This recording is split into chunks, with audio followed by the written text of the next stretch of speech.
It's DIY time! Today I'm going to show you how I made this cute watermelon from cardboard. First, all I'm going to do is take with my cardboard and my pencil and draw an outline of a chunk of watermelon with a little bite taken out of it. And for the bite, it's kind of like a half a flower, if you think about it. It's really easy to do.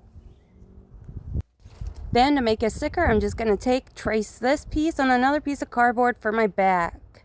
So I got scrap fabric and I'm just going to glue it to the front side of my cardboard melon. Carefully hot gluing, getting it as tight as I can. Now for the seeds, I just made little raindrop shapes and traced on my cardboard. I went in with my gray fabric and here's how I hot glued them so I wouldn't get burnt. And then I just cut around that piece of fabric. I didn't cover the sides of the seeds. And I'm just going to hot glue my little seeds on.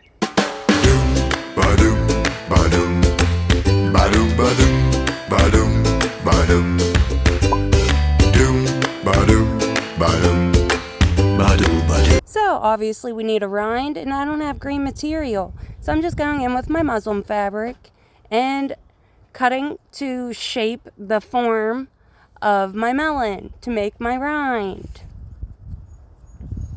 Once I got that all sized up, I just go in and hot glue it nice and snug, and I overlap pieces of the fabric to give it just a better, cooler look, I guess. And it looks really cool in the end. So since I didn't have green, I'm just going to go in with my stencil brush and paint the rind some green. And what I'm doing here is, this is just my classic caramel color acrylic paint. I'm just kind of outlining, and then I'm going to go over my muslin fabric where it's still white, only because this is a dark fabric and I want to outline it in a darker shade to give it some shadow.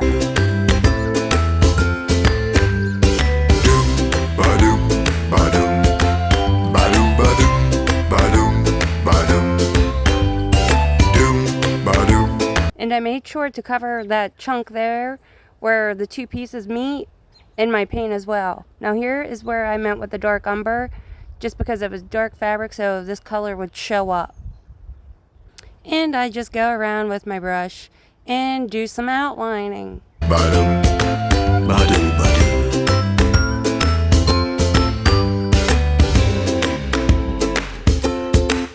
So to add extra character, I don't have the footage, but I'll show you here what I did to add that white on the melon with my cantaloupe here. When I glued it, I didn't glue the edges down, see, like on this, and then I took my white fabric and just pinched it down through. It was a skinny strip of the white muslin fabric on the melon that I did, but that's how I did it. And this is how it looks. I love it. It goes perfect with my new little theme. Thanks so much for watching. Have a great day.